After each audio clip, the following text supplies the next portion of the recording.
Chapter 1: The First Breath of the Dead. It felt like only a moment had passed. Zarian struggled to open his eyes, each eyelid heavy as stone. His limbs resisted movement, uncooperative and alien, as if they did not belong to him. After what felt like an eternity, he finally managed to peel his eyes open. Confusion took hold of him immediately. What he saw did not make sense. He lay on his back, that much he could feel. The ground beneath him was cold, uneven, and unmistakably rough stone. But above him was no open sky or ruined throne room ceiling. Instead, a low ceiling made of jagged rock loomed just a few meters above his face. It looked natural, untouched by tools or civilization. Slowly wincing from phantom pain that no longer seemed to exist, he turned his head. His surroundings were more of the same, stone walls on all sides, completely enclosing him. The space around him formed a cramped box no larger than 5 meters across. There were no windows, no doors, no visible way in or out. It was as if the earth itself had swallowed him whole and sealed him away. The man the world had once called the Diamond Dragon sat up cautiously. He expected agony. He expected his broken bones to protest and his torn muscles to scream. Instead, he felt no pain. Rising to his feet was surprisingly easy. Then he looked down at himself. His body was intact, perfect, even no burns, no cuts, no bruises, but something was off, very off. His skin, once a golden tan, now carried a pale gray hue like weathered ash. "Why am I gray?" he asked aloud. His voice, though hoarse, echoed through the enclosed space. He patted himself down, searching for any hint of the wounds he knew he should have had. But there were none, not even a scar. His skin, though strange in color, was smooth and unmarred. Questions began to flood his mind. Where was he? How had he survived? Why was he so calm? He should have been overwhelmed with fear or relief or something, anything. Instead, he felt a stillness, a neutrality that was almost eerie. His gaze drifted to the center of the room. There, standing silently, was a small stone statue he had not noticed until now. It was of a swaddled infant, wrapped in a carved blanket. The baby's face was completely hidden. Zarian instinctively stepped back. Something about the statue unsettled him. It was too pristine, too deliberate, standing in this otherwise barren room. He took a moment to scan the chamber again, this time with greater focus. No runes, no inscriptions. No markings of any kind. There were no openings, no seams in the stone, and yet he was breathing. That realization hit him like a wave. He exhaled, then waited. He took a deep breath and held it. 10 seconds, 20, 40. A full minute passed, and yet his body gave no signs of distress. No air seemed necessary. It was unnatural, and then another thought entered his mind. He felt weak, not injured, weak. It had been years, more than a decade, since he last felt this fragile. His body no longer radiated the strength of a hardened warrior. He lacked power, speed, and resilience. He was diminished. Broken down to something far less than he had once been. With that thought, 2 words formed on his lips: soul status. The moment the words left his mouth, a surge of information flooded his mind.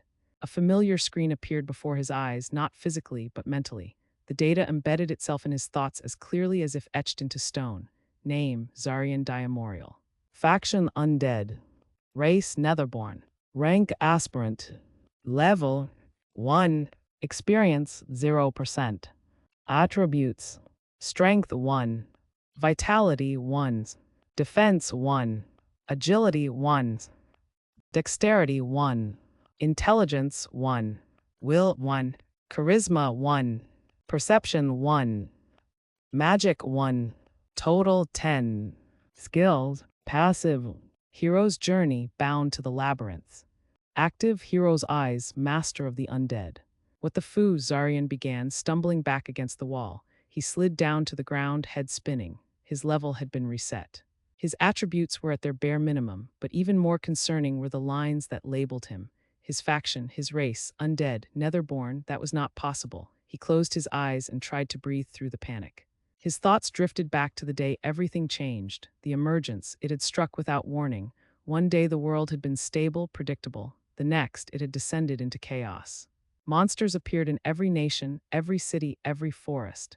Entire civilizations were swallowed in a matter of days. Humanity's collective knowledge became nearly obsolete. In the wake of destruction, something new had awakened, an ability to quantify oneself. Those who survived their first encounters with monsters could access a unique ability known as the soul status. With it came knowledge of one's strengths and potential, and most importantly, the mysterious abilities called skills, which gave humanity the power to fight back. From the ruins of society, intense and thorough research was done, and patterns began to emerge. First, every person who accessed their soul status for the first time had 2 skills. one active, one passive. Passive skills functioned continuously and could be enabled and disabled at will by the user. Active skills required deliberate activation and came with cooldowns and energy costs. Second, the fields labeled faction and race were always the same for everyone. Humanity, human, without exception, until now. So why, Zarian whispered, his gaze returning to his soul status. Why does it say undead and netherborn? He clenched his fists, the gray skin of his knuckles tightening. Something had changed, not just in the world, but in him. And he had no idea why. After several moments lost in a whirlwind of scattered thoughts, Zarian began to understand the reasons behind his unnatural state. The lack of breath, the absence of panic, the eerie calmness in his heart despite everything he had endured, none of it was natural. These were not the attributes of a living man. These were traits of something else entirely, something colder. He was dead, or to be more accurate, he was undead, a race of monsters feared throughout the world. They required no food, no sleep, nor air to breathe. They did not age, nor did they suffer from fatigue. They existed for one purpose alone, to kill and destroy. The thought chilled him to his core, and now he was one of them. No, he whispered to himself, clenching his fists as if that alone could deny the truth. No, that is not right, he muttered again, and then shouted the words. His rage boiled to the surface, hot and unbearable. He slammed his fist against the nearest wall, the rocky surface tearing his gray skin open. Where there should have been searing pain, he felt only a dull throb, numbness. I am not some monster. Do you hear me? He screamed, each word laced with fury and desperation. His fists pounded against the wall again and again. Flesh split open, bone cracked. Still, he kept hitting, unable to stop himself. It was as if he needed the pain, even if it would not come. How could this happen? He was human. He had not just been human, he had been a hero, a protector, a symbol of hope for mankind. He had sacrificed everything to save the world from ruin. He had led the charge, united the factions, and stared death in the face more times than he could count. So why did his soul status say he was a monster? Could it be an error? A glitch in the system? He entertained the thought briefly before dismissing it. The soul status came directly from the soul itself. It did not lie, it could not lie. Then how? His fists slowed, the fury drained from his limbs, his shoulders slumped. Despair took its place. He was no longer the man he once was. He had become the very thing he had sworn to destroy. Was there even a purpose to continuing on? He stared blankly at the wall before him, the same wall he had abused in frustration. The black, uneven surface gave no answers. It only mirrored his hopelessness. Would it not be better to end it now? His comrades had ensured his death. Perhaps that had been the right choice. Perhaps they had seen what he could not. That he was better off dead. Was life worth living if he had become a thing of horror? If he was now fated to exist only to undo everything he had once fought for? His mind spiraled. The logic was simple. Kill the monster, end the cycle. He even found himself calculating how many strikes it might take to end his own life by slamming his skull against the wall hard enough. His eyes dimmed. His breathing, while no longer necessary, slowed as he mentally prepared for the end. Then from the darkness of his mind, a face emerged. That familiar, painful, beautiful face, that damned face. He remembered the warmth of their hand in his. He remembered their final breath, their final words, save this world. Be the person you always knighted to save you. Those words pierced deeper than any sword ever had. Would he break his promise now? Would he give up before the journey had even begun? Would he spit on the second chance, forsaking everything he had lived and died for? No, no, no. He roared the words, slamming his fist against the wall one last time, and then he breathed figuratively. He let himself calm. Slowly, the storm in his heart began to quiet. He centered himself, eyes burning with newfound determination.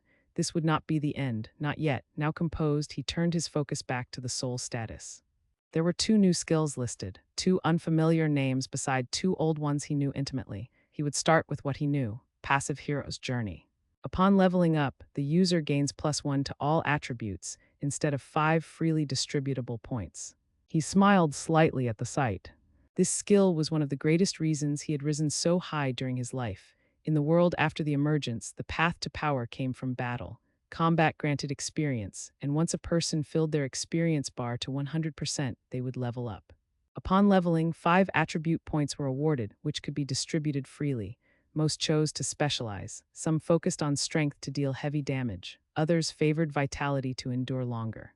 Few spread their points evenly, but not Zarian. Thanks to this skill, every time he leveled up, instead of 5 points to divide, he received 1 point in every attribute. At a glance, it seemed inferior. Being good at everything often meant being excellent at nothing, but the math said otherwise. 10 attributes, 1 point each, 10 total. Everyone else received 5 points. He received 10. That meant level by level, he was twice as powerful as any other person.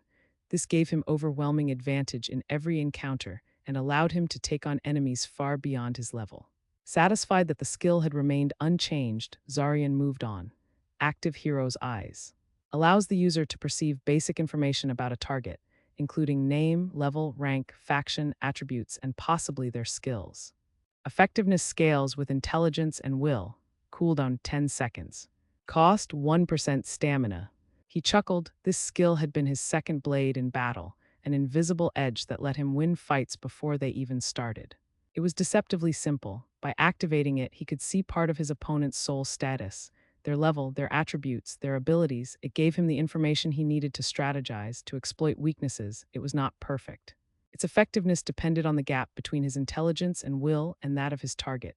If the target was vastly superior in those attributes, the skill would fail. But with Hero's Journey boosting his stats evenly, his intelligence and will had always been high enough to use Hero's Eyes reliably. Only the most powerful enemies had ever hidden themselves from his gaze. He relaxed a little. Despite everything, some things had remained the same. Now it was time to look at the new skills. I have a bad feeling about this, he muttered, exhaling, and then he opened the next skill.